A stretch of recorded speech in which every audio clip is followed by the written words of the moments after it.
Hello, I'm Robert Guadarrama. Here is your Spectrum News in 90. The countdown is on with just 3 days until the presidential election. Both Vice President Kamala Harris and former President Donald Trump in a mad dash for votes. Harris starting her day in the swing state of Georgia and Trump in Virginia. Both wrap up the day in the battleground state of North Carolina. In fact, Trump now has an event set in North Carolina every day until Election Day.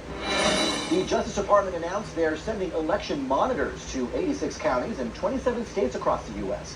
That's a 49% increase from the last election cycle. All 7 swing states are on the list, as well as a mix of red and blue states. An attack on a central Israeli town has injured 11 people.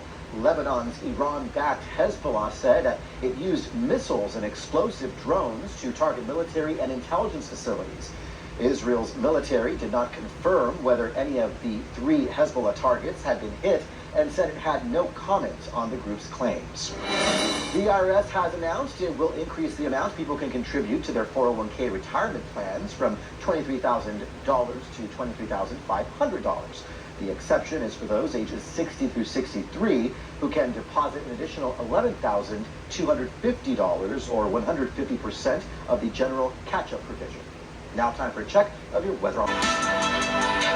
You'll get overwhelmed, meltdown, and millions of people will die. You're going to die. This is not a charity event. This is an election for the biggest and toughest job. Unlike Donald Trump, I don't believe that people who disagree with me are the enemy. He wants to put them in jail. I'll give them a seat at the table. It's all come down to this, the final blitz, just 3 days until the election, and Americans are holding their collective breath, waiting to see who will be the next commander-in-chief. The candidates utilizing the final hours to make their closing arguments to voters. Thank you for joining us on Spectrum News this weekend. I'm Robert Guadarrama.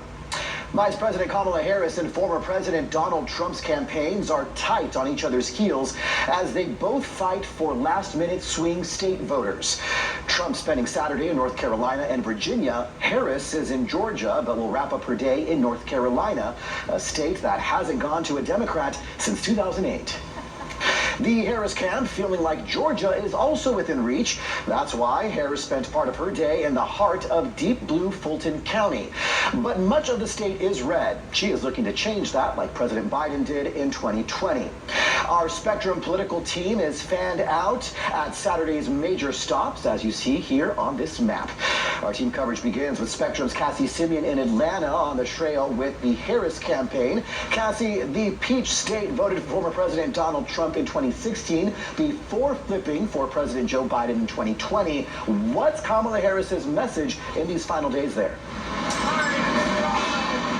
Yeah, she's telling voters to make sure they are getting out early ahead of Election Day, casting their ballot. She says she knows this race is going to be incredibly close in Georgia and that she is hoping to keep Georgia blue just as Joe Biden did in 2020, as you alluded to. One of the things that we have to point out, though, is the fact that she did spend time in Fulton County, in Atlanta. We are seeing higher voter returns in some of those more Republican counties rather than in cities like Atlanta that are Democratic stronghold. So she's really trying to encourage people to make sure they're handing in their ballots, not waiting until the last minute to make sure they cast their ballot. And she made a pledge to voters here in Atlanta today. I want to let you hear a little bit of what she had to say. And I pledge to you to always put country above party and self, and I pledge to you to be a president for all Americans. And that is a phrase that she has used over and over again. And another place you'll hear that is actually in her closing argument ad that the campaign released today. It is a 2-minute spot that will air throughout the country tomorrow during CBS and Fox's nationally televised football games, really trying to reach voters in undecided areas, Robert. I mean, this ad is going to air during the Green Bay-Detroit Lions game, trying to hit, of course, that swing state, Wisconsin, one more time, reaching as many voters as possible until Election Day. Strategic ad placement there. All right, Cassie Simmon reporting for us from Atlanta. Cassie, thank you. Our team coverage continues now with Spectrum's Daniel Grimes in Washington tracking the candidates. And Daniel, we just heard about what Harris is up to. What is Trump up to? Yeah, let's call it the sweet tea strategy. Really, both campaigns are up to it. Trump's in Virginia and North Carolina today. Now, ahead of the rallies, former President Donald Trump once again clarified comments that he made on Thursday that Liz Cheney should have guns, quote, trained on her face, calling her a bully and who wouldn't have the guts to go to war. Now, his opponent, Kamala Harris, described those initial remarks as disqualifying. Well, on Saturday, Trump ramped up the personal attacks on Harris. She's a total fake. If Kamala, and she's incompetent, which is perhaps worse. If Kamala wins, you are 3 days away from the start of a 1929-style economic depression. I believe that. Now, today is the last day of early voting in North Carolina, and that's why the former president is making 2 stops in the state, but he's also returning on Sunday to really drive up the votes ahead of Election Day, Robert. Daniel, President Joe Biden was on the campaign trail today as well in his hometown of Scranton, Pennsylvania. What did he say?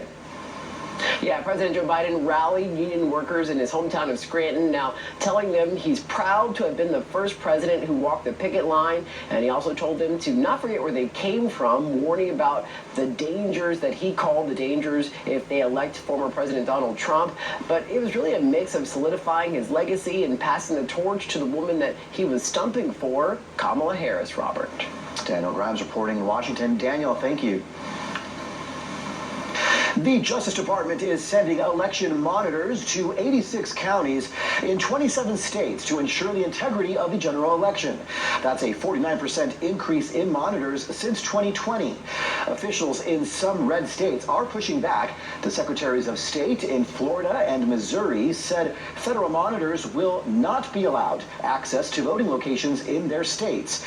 All 7 of the contested swing states are on the Justice Department's list, along with a mix of dominantly red and blue states. And don't forget, our election night coverage starts at 7 p.m. Eastern, 4 Pacific, Tuesday, November 5th. You can also watch it free on the Spectrum News app. Tallying the votes, what you can expect to see as election results start to pour in on Tuesday. Coming up.